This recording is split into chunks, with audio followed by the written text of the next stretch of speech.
नमस्कार दोस्तों, मैं शुभम शर्मा पेश हूँ आपके सामने लेकर आज हमारे हिंदी के दूसरे टॉपिक की वीडियो। और आज हमारा टॉपिक है अनेक शब्दों के लिए एक शब्द।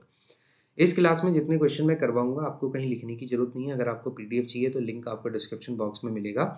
जस्ट आपको मेरे बोले हुए और उसके आंसर बताए हुए शब्दों को अपने कानों में अच्छे तरीके से सुन लेना है, ठीक है। और यही जो सारी लास्ट मोमेंट की आपकी स्ट्रेटेजी है, ये आपके काम आ जाएगी आपके होने वाले 27 जुलाई के एग्जाम में।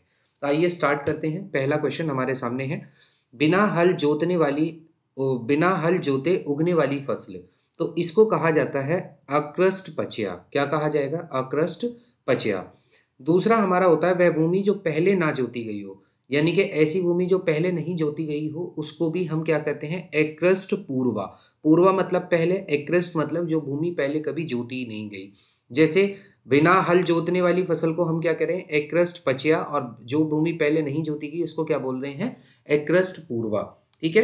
ऐसे ही जो कुछ ना कहा जा सके, यानी कि जो कुछ ना कहे या जो कुछ कहा ना जा सके, ऐसे को हम अकथ्य बोलते हैं। क्या बोलते हैं? अकथ्य। ठीक है। अकथ्य का मतलब क्या होता है? जो कुछ कहा ना जा सके उसको हम अकथ्य कहेंगे। जो घबराने वाला ना हो उसको अकातर बोलते हैं। क्या बोलते हैं? अकातर।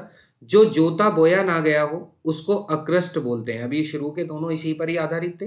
जो जोता ना जाए, जो बोया ना जाए, उसको हम अकृष्ट या अकृषित कहते हैं। इसके बाद वह सेना जिसमें बहुत से हाथी, घोड़े, रथ और पैदल सिपाही होते हैं उसको कहा जाता है अक्षैणिणी। क्या कहा जाता है? अक्षैणिणी। जो तर्क से सिद्ध ना हो उसको अतर्कीय कहा जाएगा। अत्यंत सूक्ष्म होने की शक्ति प्राप्त होना उसको अणिमा कहा जाता है।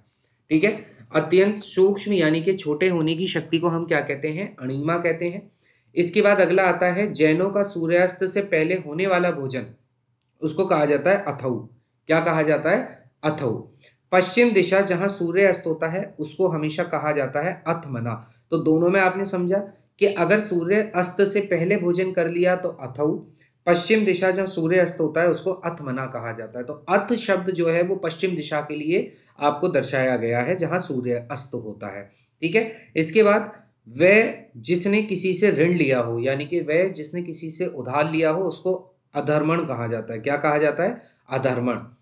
वह वस्तु जिस पर अधिकार जताया जाए उसको हम हमेशा कहते हैं अध्यर्थ।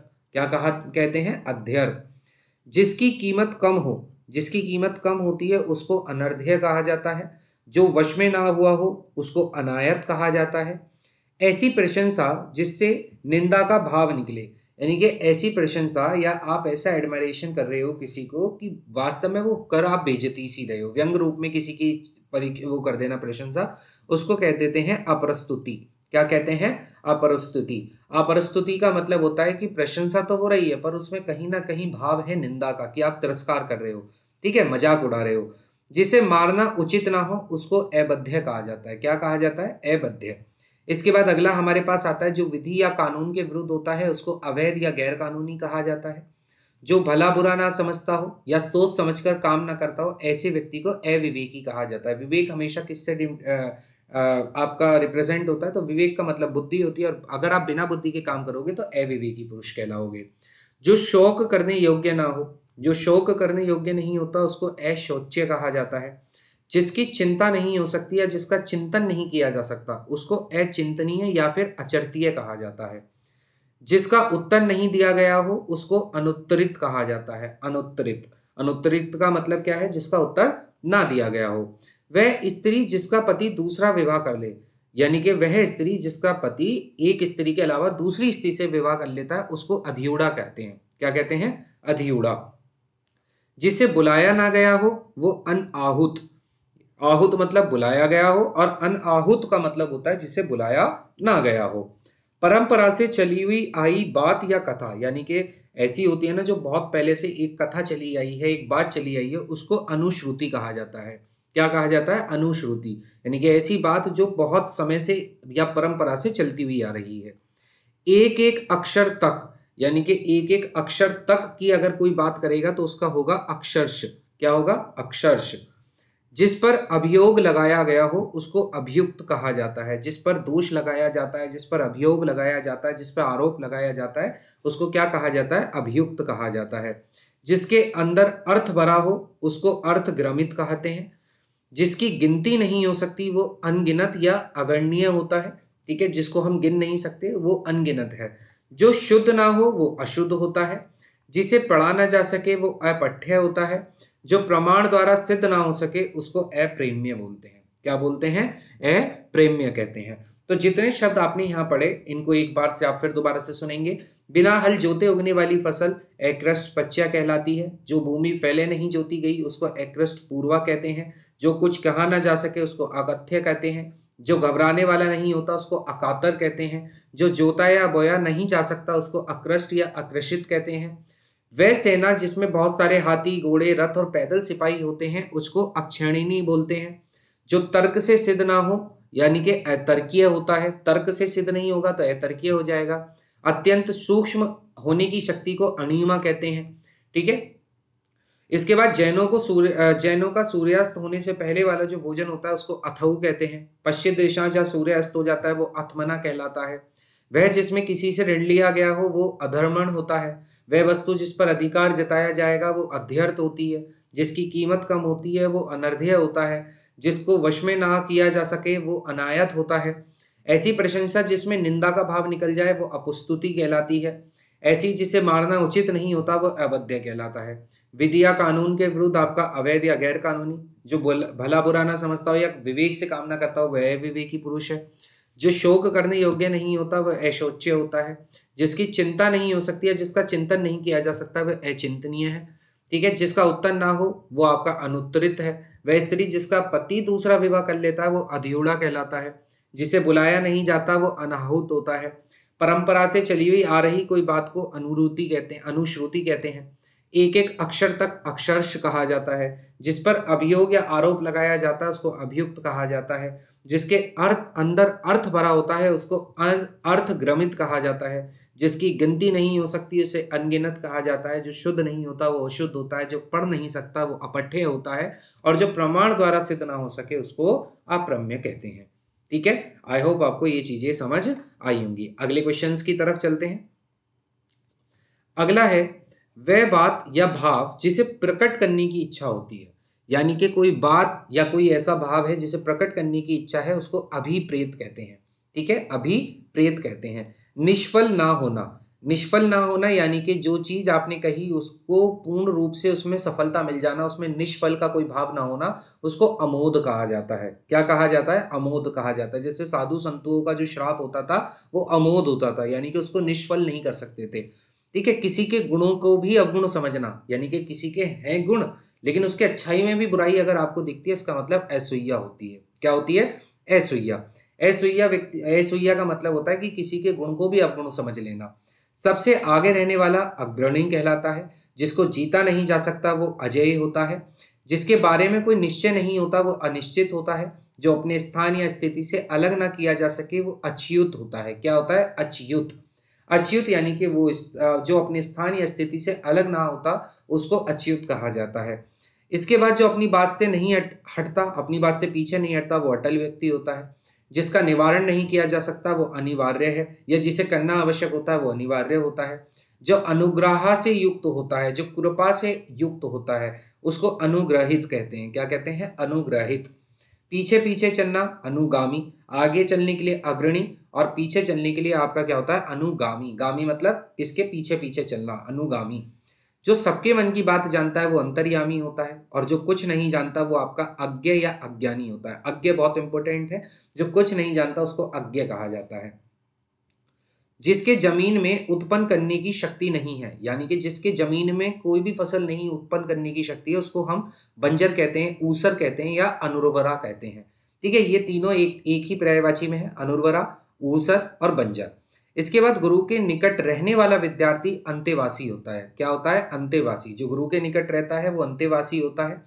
जो कम खाता है वो अल्पाहारी होता है। अगर ज्यादा खाएगा तो अति आहारी होगा और कम खाएगा तो अल्प आहारी होगा। जिसकी तुलना नहीं कर सकते वो अतुलनीय है। जिसकी दाढ़ी और मूछ नहीं निकलती है ना, उसको क्या कहा जाता है? उसको कहा जाता है अजात श्मश्रु। क्या कहा जाता है? अजात श्मश्रु, यानी कि जिसकी दाढ़ी मूछ नहीं आती। मृतक की अंतिम क्रिया, जो मृतक की अंतिम क्रिया होती है ना, उसको कहते हैं अजात शमश्रु। क्या कहते हैं? अजात शमश्रु। जो परीक्षा में उत्तीर्ण नहीं होता यानी कि वो अनुत्तीर्ण होता है। ठीक है, जो जिसकी संख्या सीमित नहीं होती वो असंख्य होता है। जो नष्ट नहीं हो सकता वो अनश्वर होता है। जिसके पास घर नहीं होता वो अनिकेत होता है, क्योंकि निकेत जो है वो गृह या घर का पर्यायवाची है। अगर घर नहीं है तो अनिकेत है ना। आपने सुना होगा नारी निकेतन, निकेतन। ये निकेतन शब्द जो होते हैं ये आवास के लिए लगाए जाते हैं। तो जिसके पास घर नहीं होता उसको अनिकेत कहते हैं। जिसके पेड़ के पत्ते झड़ गए हो उसको अर्पण कहते हैं या फिर अपत कहते हैं। पत का मतलब पत्ता होता है, अगर नहीं झड़ गए तो अपत कह दो या अपरण कह दो। ऐसे ही अल्प वेतन वाला, जिसका वेतन या जिसकी जो सैलरी है वो बहुत कम होती है, उसको कहते हैं अल्प वेतन भोगी। क्या कहते हैं? अल्प वेतन भोगी। जो जाया ना जा सके, जो जाया ना जा सके वो अगम्य होता है। जो जाया नहीं जा सकता वो अगम्य है। आगे की बात सोचने वाला व्यक्ति अग्रसोची कहलाता है। क्या कहलाता है? अग्रसोची कहलाता है। आगे के क्वेश्चंस पर आते हैं। जो धन को व्यर्थ खर्च करता है ना, जो धन को बेतहाशा खर्च करता है या बेकार में खर्च करता है उसको अपव्ययी कहा जाता है। जो कम करेगा वो मितव्ययी होगा, जो ज्यादा खर्चा करेगा वो अपव्ययी होगा। ठीक है, जो किसी पर अभियोग लगाया जाए उसको अभियोगी कहते हैं। जब किसी पर अभियोग लगाया जाता है तो उसको अभियोगी कहते हैं। जो कम जानता है वो अल्पज्ञ है। क्या है वो? अल्पज्ञ है। ठीक है, अध्ययन प्राप्त कराने वाला व्यक्ति अध्यापक होता है। जिसका दूसरा उपाय नहीं है उसको अनन्य उपाय कहा जाता है, अन्य उपाय कहा जाता है। जिसका अनुभव किया जाता है उसको अनुभूत कहा जाता है। क्या कहा जाता है? अनुभूत। कहते हैं ना आपको अनुभूति हुई, यानी कि आपको अनुभव हुआ। तो किसी चीज का अनुभव करना यानी कि अनुभूत। ठीक है, आई होप आपको ये पूरी की पूरी चीजें समझ आई होंगी। अगले पेज पर चलते हैं, ये हमारा सेकंड पेज आ गया।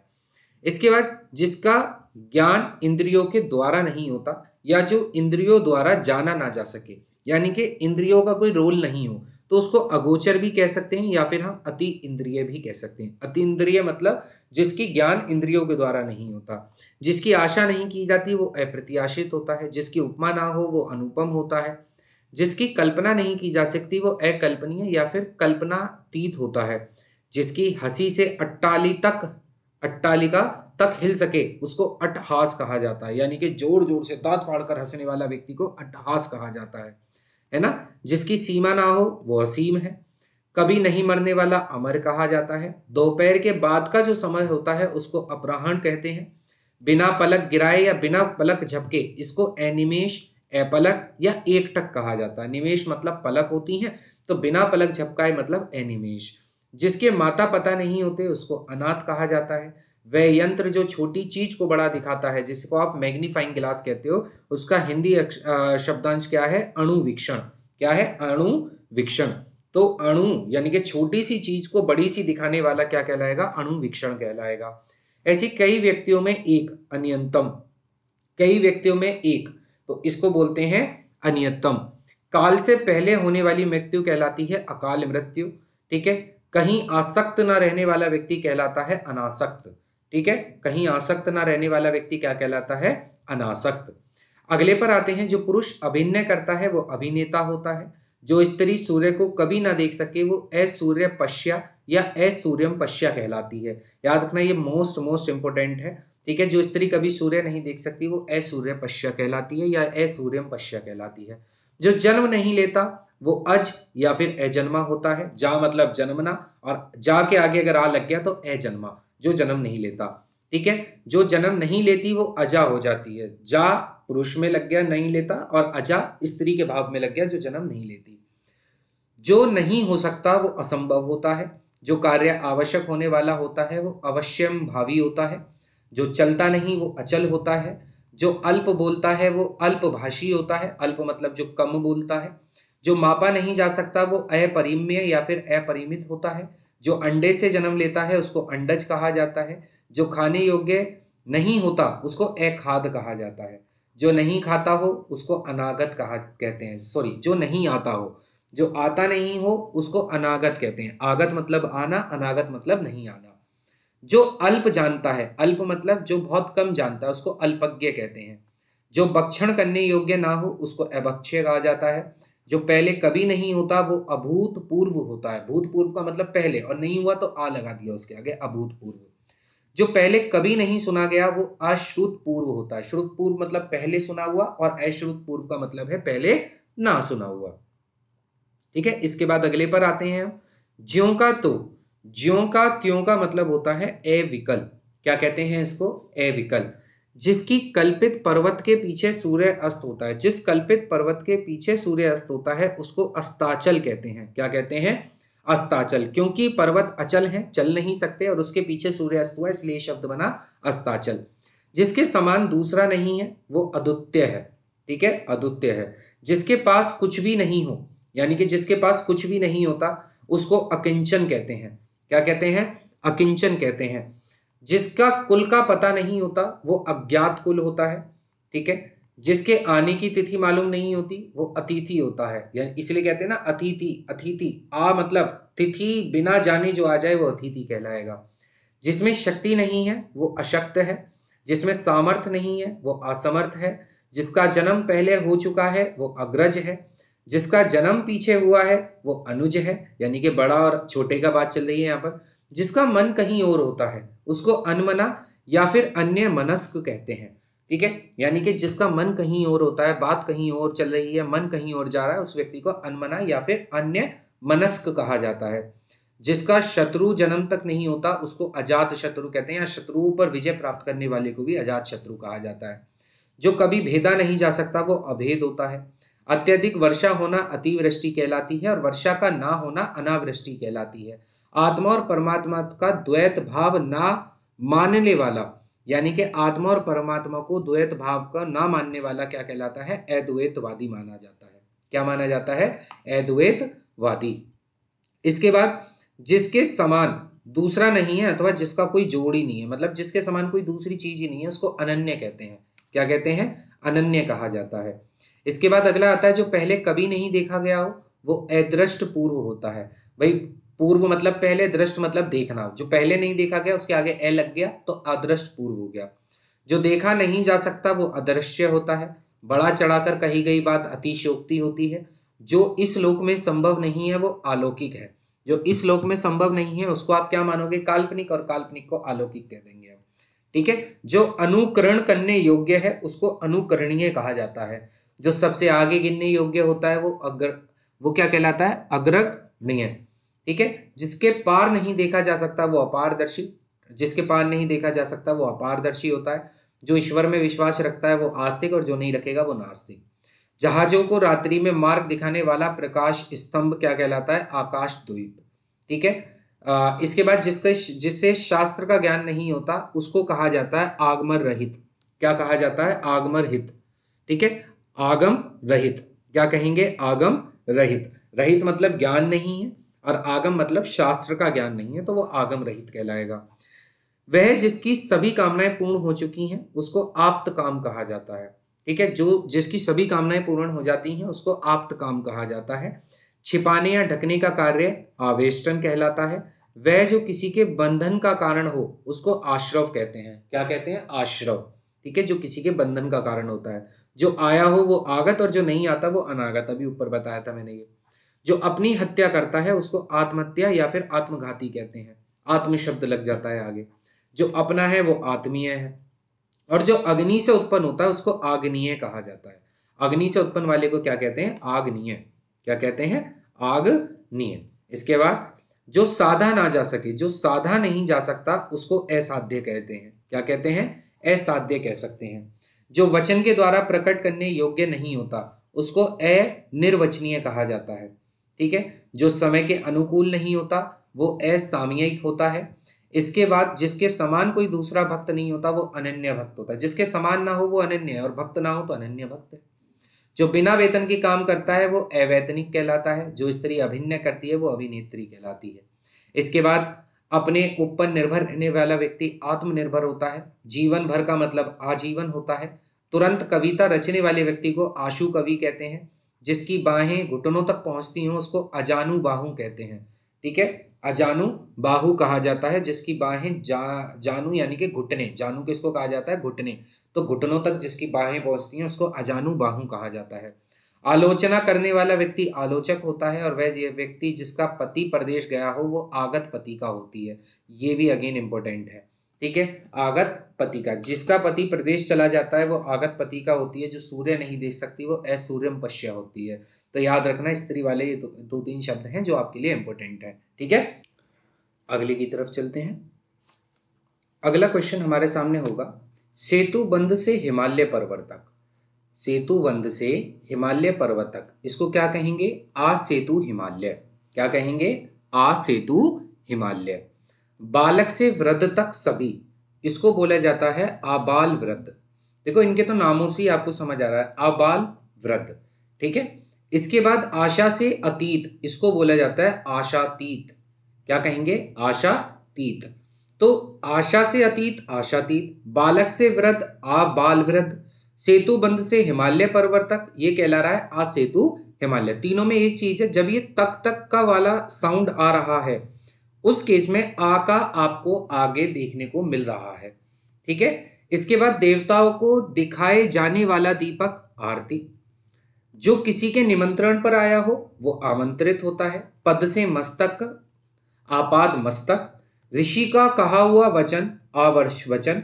क्या कहते हैं? आर्ष वचन। क्या कहते हैं? ऋषि के जो कहे हुए वचन होते हैं उनको आर्ष वचन कहते हैं। जिस पर हमला किया गया हो उसको आक्रांत कहते हैं। क्या कहते हैं? आक्रांत। ठीक है, आदि से अंत तक, आदि से जो अंत तक होता है उसको आधोपांत कहते हैं। इसको याद रखना, ये भी इंपॉर्टेंट है। ठीक है, आदि से अंत तक जो होता है उसको कहते हैं आधोपांत। इसके बाद आदि और अंत, आदि और अंत। अब इन दोनों में अंतर क्या है भाई? आदि से अनंत तक है ना, आदि से अनंत तक कुछ ऐसा हो गया कि जो भी चीज प्रेजेंट में वहां से लेकर इन्फिनिटी तक उसको कहा जाएगा आधोपांत। लेकिन आदि और अंत की अगर बात करोगे तो उसका कहा जाता है आधंत। जो मृत्यु के समीप होता है उसको आसन मृत्यु या फिर मरणासन कहा जाता है। धरती और स्वर्ग के बीच का स्थान अंतरिक्ष कहा जाता है। महल के अंदर का निवास को अंतःपुर कहा जाता है। जिसका जन्म निम्न जाति में हुआ होता है उसको अंत्यज कहा जाता है। जो अंग से उत्पन्न हो उसको अंगज कहा जाता है। जा मतलब हमेशा जन्म से ही है। ठीक है, हाथ जोड़कर प्रणाम की मुद्रा उसको अंजलि बद्ध कहा जाता है। हाथ जोड़कर जैसे नमस्ते या प्रणाम करते हैं तो उसको क्या कहते हैं? अंजलि बद्ध। ठीक है, इसके बाद एक कथा या निबंध के बीच आने वाली जो कहानी होती है उसको अंतः कथा कहते हैं। दो घटनाओं के या कालों के बीच की चीज को अंतःकालीन कहते हैं। जो अपने आप मन में होने वाली प्रेरणा होती है उसको अंतः प्रेरणा कहते हैं। तो आपने देखा इन तीनों चीजों में भी। ठीक है, जब जब ये शब्द आपको दिख रहा है, बीच दिख रहा है, बीच दिख रहा है और अपने मन में होने वाली प्रेरणा यानी कि अंतः प्रेरणा वाले शब्द आपको देखने को मिल रहे हैं। जिसका मन उदार होता है यानी कि जिसका मन सब कुछ लुटाने के लिए हमेशा तैयार रहता है उसको उदार मना कहते हैं। जिसकी उपमा दी जा सके, जिसकी उपमा दी जा सकती है उसको उपमेय कहा जाता है। और जिससे उपमा दी जाए उसको उपमान कहा जाता है। ठीक है, भी मान, किसको मान? उपमेय को मान। तो ऐसे याद रखेंगे, उपमा दी जाएगी तो उपमान कहा जाएगा और उपमा दी जा सके उसको उपमेय कहा जाएगा। ठीक है, इसके बाद जो उद्धार करता है वो उद्धारक होता है। जिसका चित्त एक विषय में लगा हुआ होता है उसको एकाग्रचित्त कहते हैं। क्या कहते हैं? एकाग्र चित्त। ठीक है, जो दिन में एक बार भोजन करता है वो एकाहारी होता है। जिस पर दूसरों का अधिकार ना हो यानी कि केवल एक का अधिकार हो उसको एकाधिकार कहेंगे। जो इच्छा के अधीन होता है वो ऐच्छिक या फिर इच्छाधीन होता है। जो इतिहास से संबंध रखता है वो ऐतिहासिक होता है। सुंदर जांघों वाला या हाथी के सूंड की समान जांघों वाले को कर्मोरु कहते हैं। क्या कहते हैं? कर्मोरु। पूर्व जन्म में किए हुए कर्मों का फल उसको कहा जाता है कर्म विवापक। क्या कहते हैं? कर्म विवापक। ठीक है, जो कहने योग्य है वो अकथ्य होता है। अभी ऊपर हमने पढ़ा था जो कहने योग्य नहीं होता वो एकथ्य होता है और जो कहने योग्य होता है उसको कथ्य या फिर कथनीय कहा जाता है। ठीक है, इसके बाद कर्म में बाधा डालने वाले को कर्मोधात कहते हैं। जो कहा गया है वो कथित है, वो अभी हमने पढ़ लिया। जो कर्तव्य से च्युत होता है उसको कर्तव्यच्युत कहा जाता है। जो पुरुष कविता लिखता है उसको कवि कहते हैं और अगर स्त्री लिखेगी तो कवित्री। देखो नीचे वही लिखा हुआ है, जो स्त्री कविता लिखती है उसको कवित्री कहते हैं। जो कला जानता है वो कलाकार या फिर कलाविदु कहा जाता है। उसको क्या कहा जाता है? कलाविदु या फिर कलाकार। ठीक है, इसके बाद अगले शब्दों पर आते हैं। नाश करने वाला अंतक कहा जाता है, यानी कि अंत या फिर नाश करने वाले को अंतक कहते हैं। पृथ्वी का वह भाग जो दूर तक समुद्र में चला गया उसको अंतरीप कहते हैं। ठीक है, क्या कहते हैं? अंतरीप। अगर वो ऊपर की तरफ उठा हुआ होगा तो आपको पता है वो द्वीप कहलाएगा, और अगर वो समुद्र में चला गया तो वो अंतरीप कहलाएगा। इसके बाद जो किसी संपत्ति आदि में अंश का हकदार होता है वो अंश भाजन होता है। ताजिया रखने की जगह को इमाम बाड़ा कहते हैं। जो कोई काम करने के लिए मन में होने वाला विचार या उद्देश्य, इसको इप्सा कहा जाता है। क्या कहते हैं? इप्सा। मन में कोई भी काम करने का जो विचार आता है उसको इप्सा कहते हैं। पूरब और उत्तर के बीच की दिशा को ईशान ईशान कोण आपने सुना होगा, ईशान कोण कहते हैं पूरब और उत्तर के बीच की दिशा को। किसी के खाने से बचा हुआ, यानी कि जो झूठा बच जाता है उसको उच्छिष्ट कहा जाता है। उच्छिष्ट। क्या कहते हैं? उच्छिष्ट मतलब झूठा।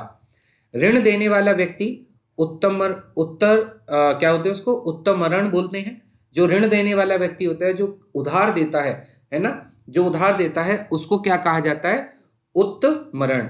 इसके बाद पर्वत के पास की भूमि, जो पर्वत के पास की भूमि होती है उसको उपत्यका कहा जाता है। वह सामग्री जो कोई पदार्थ बनाने के काम में आती है उसको उपादान कहते हैं। वह ऋण चुका दिया गया हो उसको उऋण कहा जाता है। जो धरती फोड़कर जन्म लेता है वो उद्भिज होता है। उद्भिज। अगेन जा दिखा जन्म में, तो जन्म का पहचान है जा दिखेगा आपको।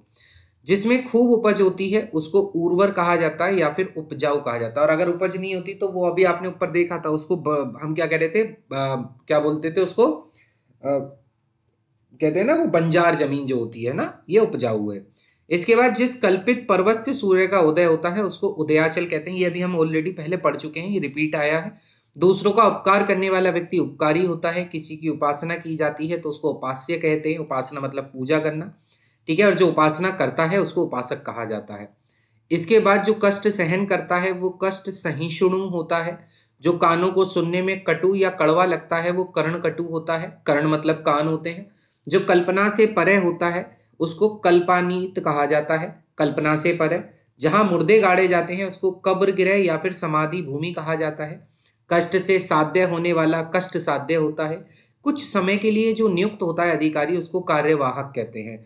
ठीक है, जब कोई किसी पद पर खाली होता है और उसकी जगह जब तक कोई आता नहीं तब तक उसको कार्यवाहक के पद पर कोई व्यक्ति नियुक्त कर दिया जाता है। जिस स्त्री की एक ही संतान होकर फिर कोई संतान नहीं होती उसको काक बंध्या कहा जाता है। क्या कहा जाता है? काक बंध्या। ठीक है, तो यानी कि एक जिसके एक संतान होती है दूसरी नहीं होती उसको काक बंध्या कहेंगे। इसके बाद जो पुरुष कायर या कुत्सित होता है उसको कापुरुष कहते हैं। कायर पुरुष को कापुरुष कहा जाता है। किसी वस्तु को देखने की बलवती इच्छा, यानी कि किसी वस्तु को देखने की जो प्रबल इच्छा होती है उसको कौतूहल कहते हैं। ठीक है, क्या कहते हैं? कौतूहल। कौतूहल मतलब कि किसी को बहुत प्रबल इच्छा है देखने की, तो मन में एक कौतूहल होता है, एक वस्तु को देखने की प्रबल इच्छा होती है, तीव्र इच्छा होती है। कुश के अग्र के समान तीक्ष्ण बुद्धि वाला व्यक्ति कुशाग्र बुद्धि कहलाता है। ठीक है, जो तेज बुद्धि वाला होता है उसको कुशाग्र बुद्धि कहते हैं। कुरकुर शब्द करता हुआ चलने वाला कुरंग होता है। केवल पेट भरने वाला व्यक्ति कुक्षी भर होता है। धन देने वाले देवता को कुबेर या धनद कहा जाता है। कुंती का जो पुत्र है उनको कौंतेय कहा जाता है। जो बात पूर्व काल से लोगों में कह सुनकर प्रचलित हो गई है उसको किम वंदती या फिर जन श्रुति कहा जाता है।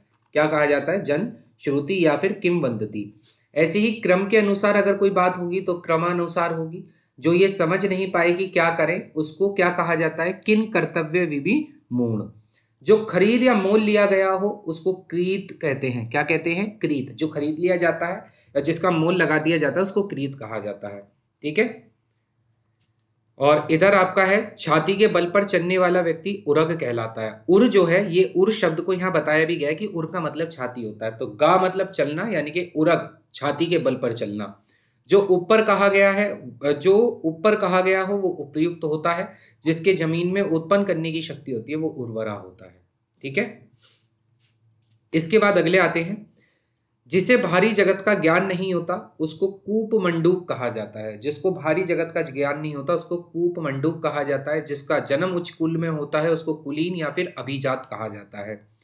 जो किए हुए उपकार को मानता है वो कृतज्ञ होता है, और जो नहीं मानता वो क्या होता है भाई? कृतघ्न। ठीक है, दोनों इंपॉर्टेंट है। अगर उपकार मानेगा तो कृतज्ञ, नहीं मानेगा तो कृतघ्न।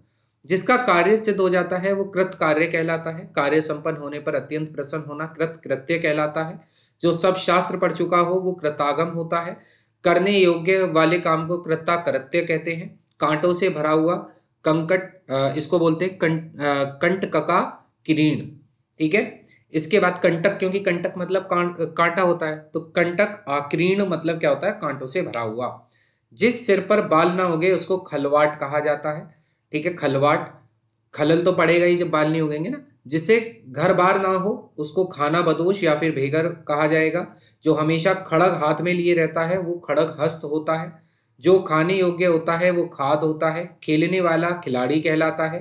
नभ में चलने वाला, आकाश में चलने वाला नभचर या फिर खेचर कहलाता है ना। गांडीव के धारण करने वाला व्यक्ति गांडीवधारी कहलाता है। जो इंद्रियों के ज्ञान से परे होता है, जो इंद्रियों के ज्ञान से परे हो उसको गोतीय या फिर इंद्रियातीत कहा जाता है। इंद्रियातीत कहा जाता है।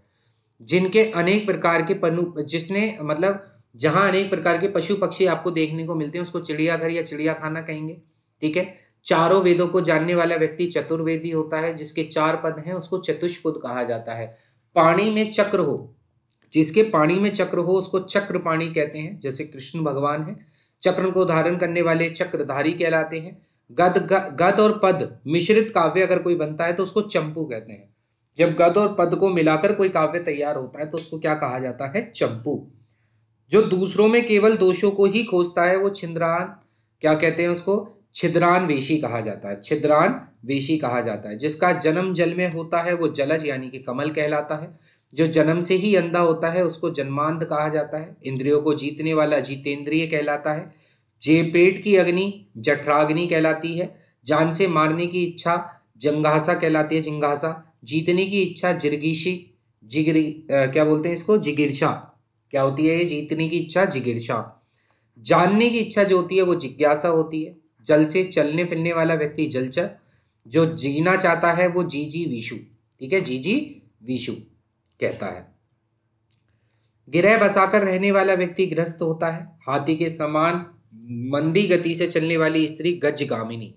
ठीक है, गजगामिनी मतलब जो हाथी के समान चलती है उसको गजगामिनी कहा जाता है। गगन को चूमने वाला व्यक्ति गगनचुंबी। गंगा के पुत्र को गांगे कहते हैं। जैसे कुंती के पुत्र को कुंते कहते हैं, ऐसी गंगा के पुत्र को गांगे कहते हैं। रात और संध्या के बीच का समय क्या कहलाता है आपका, गोधूली। ठीक है, जैसे दोपहर के बाद वाला समय अपराह्न कहलाया जाता है, इसी रात और संध्या के बीच का जो समय होता है, ठीक है, 6 से लेकर रात तक के बीच का जो समय होगा उसको गोधूली कहेंगे। ठीक है, सारी बातें उस समय में हम धो देते हैं। ग्राम में रहने वाला अथवा ग्राम से संबंधित व्यक्ति ग्रामीण होता है। वह काव्य ग्रंथ जिसे गाने योग्य गीत हो वो गीति काव्य होता है। वह रूपक जिसमें गद कम है और पद ज्यादा है उसको गीति रूपक कहते हैं। जिसके अंग और प्रत्यंग गल गए हों उसको गलितांग कहते हैं। पंजाबी भाषा की लिपि गुरमुखी है। जो गाने योग्य है वो गे है। ठीक है, गए मतलब जो गाने योग्य है। गुरु की हत्या करने वाला मनुष्य गुरुगहन कहलाता है। स्वयं गुरु बनकर दूसरों से अपनी पूजा करवाना इसको गुरुडम कहते हैं। बादल के समान श्याम उनको घनश्याम कहते हैं। ठीक है, जो गर्भ की थैली से जन्म लेता है उसको जरायुज कहा जाता है। जरायुज, गर्भ की थैली से जन्म लेने वाला व्यक्ति जरायुज। जो जानना चाहता है वो जिज्ञासु है। ठीक है, जो यान जल में चलता है उसको जलयान कहते हैं। जिंदा रहना मतलब जीजीविषा। जिसके पास अपार धन संपत्ति होती है वो टकैत होता है। जिसके साधना, जिसके द्वारा तत्व ज्ञान प्राप्त हो उसको तत्व बोधनी कहते हैं। जिसका तेज नष्ट हो जाता है उसको तजोहत या फिर श्रीहत कहते हैं। वेग पूर्वक गमन करने वाला तुरंग कहलाता है। क्या कहलाता है, तुरंग। तुलना करने योग्य तुलनीय। तैरने की इच्छा तितिर्षा कहलाती है। जो तर्क शास्त्र जानता हो उसको तार्किक या तर्क शास्त्री कहते हैं। वह पुत्र जो शास्त्र या विधि द्वारा अपनाया गया हो वो दत्तक पुत्र होता है। जो पुत्र मतलब अपनाया जाता है उसको दत्तक कहते हैं। जिसे अपने प्राण उत्सर्ग किए गए हों वो दत्त प्राण होता है। ठीक है, और जिसे अभय दान मिलता है उसको दत्त हस्त कहा जाता है। अभय दान दोनों हाथों से लुटाने वाला व्यक्ति दत्त हस्त कहलाता है। ठीक है, अभय दान या सहारा दिया गया हो। घास खोदकर जीवन निर्वाह करने वाले को घसियारा। जिसके सिर पर चंद्रकला होती है उसको चंद्रशेखर या फिर चंद्रचूड़ कहा जाता है। जिस पर चिन्ह लग गया हो वो चिन्हित होता है, जो चर्चा का विषय होता है वो चर्चित होता है, जिसकी चार भुजाएं होंगी वो चतुर्भुज कहलाएगा, करने की इच्छा चिकीर्षा कहलाएगी, जीने की, आपने देखा जीने की जिजीर्षा कहला रही है और करने की इच्छा चिकीर्षा कहला रही है। ठीक है, चार राहों को मिलने का स्थान चौराहा कहलाता है। इसके बाद जिसे पकड़ना कठिन होता है वो दुर्द दर होता है।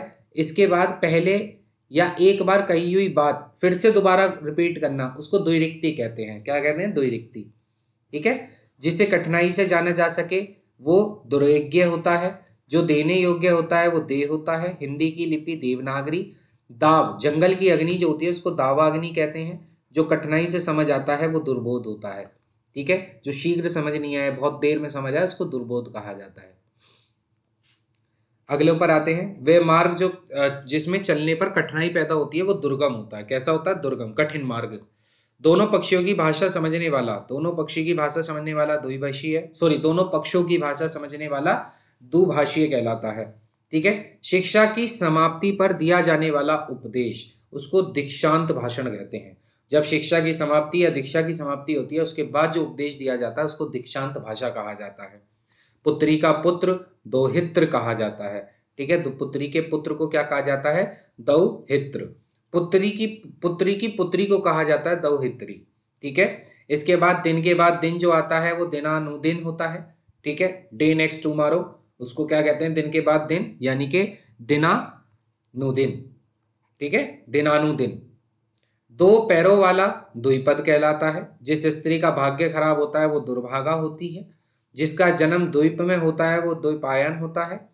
जिस देखने की इच्छा दिदृक्षा कहलाती है, देने की इच्छा, ठीक है, कुछ भी देने की इच्छा दित्सा कहलाती है। दूर तक देखने वाला व्यक्ति दूरदर्शी होता है। दो बंदों को जानने वाला व्यक्ति द्विवेदी होता है। दो वेदों को जानने वाला व्यक्ति द्विवेदी होता है। चार वेदों को जानने वाला व्यक्ति चतुर्वेदी और ऐसी दो वेदों को जानने वाला व्यक्ति द्विवेदी। जो दमन योग्य हो दमनीय, है ना, दमनीय यानी कि जिसका दमन किया जा सकता है वो दमनीय होता है। जिसको लांघना कठिन होता है वो दुर्लज्ञ होता है। जो देखने वाला होता है वो दर्शक होता है। दूध पीने वाला व्यक्ति दुग्धहारी कहा जाता है। और कठिनाई से जिसको भेदा जा सके वो दुर्भेद होता है। ठीक है, धर्म आचरण करता है जो उसको धर्मात्मा कहते हैं। दौड़ने वाले व्यक्ति को धावक कहा जाता है। धनुष धारण करने वाले को धनुर्धर कहा जाता है। किसी के पास रखी हुई दूसरे की वस्तु जो होती है वो धरोहर होती है, थाती होती है या फिर अमानत होती है। ठीक है, जो धीरज धारण करता है वो धीर या धैर्यवान कहलाता है। श्रेष्ठ गुणों से संपन्न शूरवीर नायक धीरोदात्त कहा जाता है उसको। जो शूरवीर होते हैं उनको धीरोदात्त कहा जाता है। क्या कहा जाता है? धीरोदात्त। ठीक है, इसके बाद शूरवीर किंतु अभिमानी। अगर शूरवीर के साथ साथ वो अभिमानी भी है तो फिर उसको धीरोदत्त कहा जाता है। तो धीरोदात्त सिर्फ शूरवीर व्यक्ति है और धीरोदत्त जो है वो आपका अभिमानी भी है।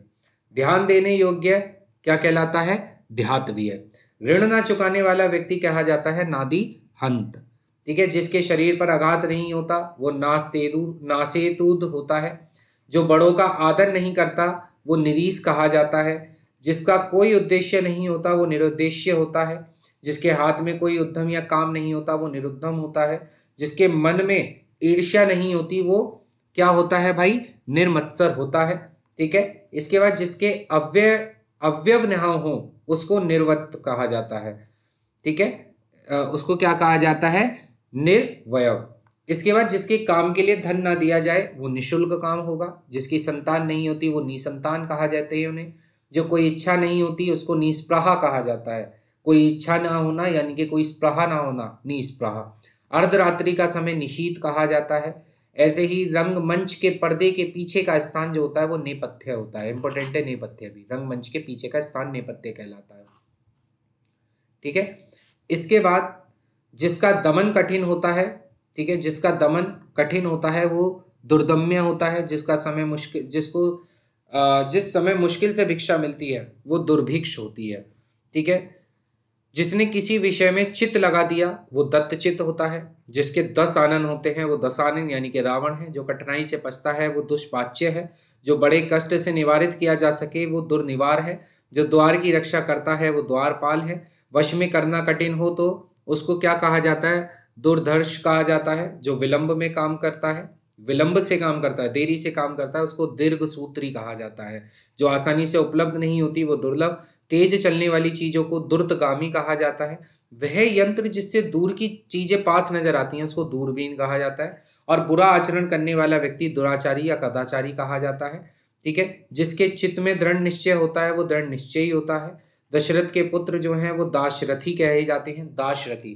दशरथ का पुत्र यानी कि दाशरथी, यानी कि प्रभु श्री राम, प्रभु श्री लक्ष्मण, ठीक है, प्रभु भरत जी, प्रभु शत्रुघ्न, ये सभी क्या थे? दाशरथी थे, यानी कि दशरथ जी के पुत्र थे। जो कठिनाई से साधा जा सके वो दुसाध्य होता है। दो बार जन्म लेने वाला व्यक्ति द्विज द्विज होता है। जो देखने योग्य होता है वो दर्शनीय या फिर द्रष्टव्य होता है। ठीक है, इसके बाद आजीवन ब्रह्मचर्य लेने वाला व्यक्ति नैष्टिक कहा जाता है। क्या कहा जाता है? नैष्टिक। जिसका उदय हाल में हुआ होता है वो नवोदित होता है, नवोदित। ठीक है, हाल ही में जन्मा व्यक्ति नवोदित कहा जाता है। जिसकी कोई अवधि निश्चित नहीं होती वो निरावधि होती है। जिसके हानि या अनर्थ का डर ना हो वो निरापद होता है।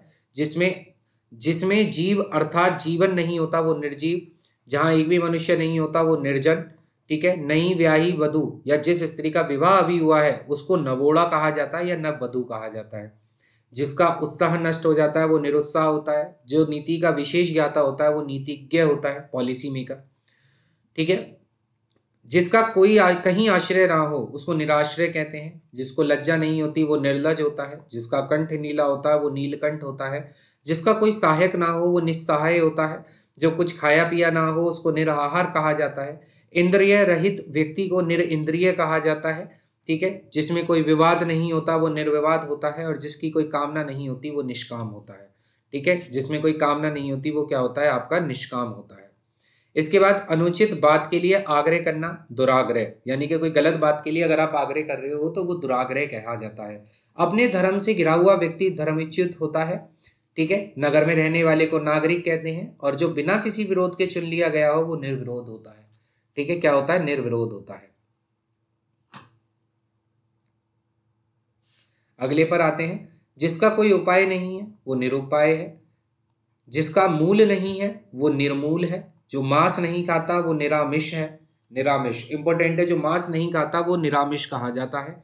बहुत बड़ा नहीं है, जो बहुत बड़ा नहीं है वो नाति दीर्घ है। जो तुरंत जन्मा होता है वो नवजात होता है। जो बहुत छोटा नहीं है उसको नाति लघु कहा जाता है। जो नया आया हुआ हो उसको नवागत या नवांगुत कहा जाता है। जो पढ़ना लिखना नहीं जानता वो निरक्षर होता है, निरक्षर। ठीक है, जो न्याय जानता है वो आपका न्यायिक होता है। जो ईश्वर में विश्वास नहीं रखता वो नास्तिक होता है। नीला है आभा जिसकी उसको नीलाभ कहा जाता है। और जिसका अर्थ नहीं होता उसको निरर्थक कहा जाता है। जो नृत्य करता है वो नर्तक है। जो नष्ट होने वाला है वो नश्वर है। जो आकाश में घूमता है वो नभचर है। नदी से सींचे जाने वाला प्रदेश नदी मात्रक कहा जाता है। निद्रा पर विजय पाने वाला व्यक्ति निद्राजयी कहा जाता है। और जो तीनों गुणों में यानी कि सत्गुण, सत्वगुण, रजगुण और तम गुण से परे होता है उस व्यक्ति को निर्गुण या फिर त्रिगुणातीत कहा जाता है। जो पीना चाहता है वो पिपासु है। ठीक है, जो पानी पीना चाहता है। जो पराये को हित चाहता है वो परमार्थी या फिर परार्थी कहा जाता है। जो उक्ति पुनः पुनः की जाती है उसको पुनरुक्ति कहा जाता है। जिसकी बाहें बहुत लंबी होती हैं उसको दीर्घ बाहु या फिर प्रलंब बाहु कहा जाता है। जो पिंड से जन्म लेता है वो पिंडज होता है ना। जो पीने योग्य होता है वो पेय। पर्यटन करने वाले पर्यटक। विज्ञान के परीक्षण के लिए जो सामग्री युक्त स्थान होता है उसको प्रयोगशाला कहा जाता है, रिसर्च सेंटर। प्रजा द्वारा चलाया गया राज्य, जहाँ प्रजा राज्य चलाती है वो प्रजातंत्र होता है। प्रकृष्ट अध्यापक प्राध्यापक कहा जाता है। पृथ्वी से संबंधित पार्थिव होता है। विदेश में प्रवास करने वाला प्रवासी कहा जाता है। पिता की हत्या करने वाला पितृघाती या पितृहंता कहा जाता है। पर्वत की पुत्री है पार्वती जी। ठीक है, वह स्त्री जिसका पति परदेश गया हो उसको प्रोषित पतिका कहते हैं। ठीक है, क्या कहते हैं? प्रोषित पतिका। जिसका पति परदेश चला गया हो उसको प्रोषित पतिका कहते हैं। वह स्त्री जिसके पति ने उसको त्याग दिया हो वो परित्यक्ता कहा जाता है। प्राण देने वाला प्राणद या प्राणदा। आंखों के सामने प्रत्यक्ष। आंखों से परे, आंखों से परे जो होता है वो अपरोक्ष होता है या फिर आपका अपरोक्ष अप्रत्यक्ष होता है। इसके बाद जिस स्थान पर अभिनेता अपना श्रृंगार करते हैं वो नेपथ्य, क्या कहा था ना, जहां पर वो करते हैं उसके पीछे वाला जो मंच होता है, स्टेज के पीछे वाला, उसको नेपथ्य कहा जाता है। जिसके हृदय में दया नहीं होती वो निर्दय होता है, जिसमें तेज नहीं होता वो निस्तेज होता है, जिसमें मल ना हो वो निर्मल होता है, जिसमें पाप नहीं है वो निष्पाप है, पानी में डूबा हुआ पाप निमज्जित कहा जाता है, जिसका बदला दिया जा चुका हो, जिसका बदला दिया जा चुका हो उसको प्रतिकृत कहा जाता है, किसी को कोई काम करने के लिए उत्तेजित या विवश करना प्रतोद कहा जाता है। मनुष्य को जो प्रकृति रूप से मृत्यु होती है उसको परमिति कहते हैं। क्या कहते हैं? परमिति। जो प्रमाणित किए जाने वाले योग्य होते हैं, जो प्रमाणित होते हैं वो प्रमेय होते हैं। ठीक है। किसी काम या बात के होने के संबंध में पहले से की जाने वाली आशा को प्रवेक्षा कहा जाता है। पति को चुनने की इच्छा वाली कन्या पतिमवरा कहा जाता है। पति को चुनने की जो इच्छा वाली कन्या होती है उसको पतिमवरा कहा जाता है। ठीक है। इसके बाद उपाय बताने वाले को मार्गदर्शक, पर पुरुष से प्रेम करने वाली परकीया, जो दूसरों की श्री सौभाग्य देखकर दुखी होता है वो पर श्री कातर, जो इतिहास के पहले का है उसको प्राग ऐतिहासिक कहा जाता है। जो स्त्री प्रिय बोलती है वो प्रियम वंदा होती है। जो किसी के बदले में बोलता हो उसको प्रतिनिधि कहते हैं। ठीक है। इसके बाद जिसमें प्रतिभा है वो प्रतिभावान है। पूजा करने वाला पुजारी या पूजक होता है। जो अभियोग का विरोध करता है वो प्रतिवादी होता है। जो लौट गया हो वो प्रत्यागत होता है। जो पूछने योग्य होता है वो प्रष्टव्य होता है। जो कथन पुस्तक के आरंभ में लिखा जाता है वो प्राकथन या फिर भूमिका होती है। जो पांचाल देश की रहने वाली होती है पांचाली, जिसके पार देखा जा सकता है पारदर्शी। वह ध्वनि जो कहीं से टकरा कर आ जाए वो प्रतिध्वनि कहते हैं उसको। पिता व प्रपिताओं से संबंधित पैतृक कहा जाता है। मार्ग में खाने के लिए भोजन पाथ्य होता है। जो पहनने लायक होता है वो परिधेय होता है। परिधेय, परिधेय किसको बोलते हैं? कपड़े को बोलते हैं ना, जो पहनने लायक होता है उसको परिधेय बोलते हैं। मनुष्य के पुरुषार्थ द्वारा रचा गया क्या कहते हैं उसको? पौरुषे, पौरुषे। ठीक है। पुरुषार्थ द्वारा रचा गया जो शब्द है वो पौरुषे है। जो गिरा हुआ है वो पतित है। जो पर्दे में रहे वो पर्दानशीन है। और जो दूसरों के अधीन होता है वो पराधीन होता है। कौन होता है? पराधीन। जो प्रकृति से संबंध रखता है वो प्राकृतिक होता है। शिष्य का शिष्य प्रशिष्य कहा जाता है। दोपहर के पहले का समय पूर्वाहा कहा जाता है उसको, पूर्वाहरण। और बहुत दिनों पहले ब्याही स्त्री उसको प्रोणा कहा जाता है। क्या कहा जाता है? प्रोणा कहा जाता है। ठीक है। आई होप आपको ये सारी चीज़ें समझ आ रही हैं। और मुझे पता है, देखो वीडियो लंबी जरूर बनी है लेकिन इसका उद्देश्य ये है कि जितने भी आप यहाँ पर शब्द पढ़ रहे हो और जब आप इस पीडीएफ को भी पढ़ना चाहोगे तो आपके बहुत सारे डाउट्स उसी में क्लियर हो जाएंगे। ठीक है। आई होप आपको वीडियो अच्छा लगा होगा। चैनल पर नए हो तो शेयर, सब्सक्राइब, लाइक सब कुछ कर देना। वीडियो की पीडीएफ चाहिए तो डिस्क्रिप्शन बॉक्स में मिलेगी। ठीक है। मिलते हैं नेक्स्ट वीडियो में, तब तक के लिए जय हिंद, जय भारत, ध्यान रखेंगे।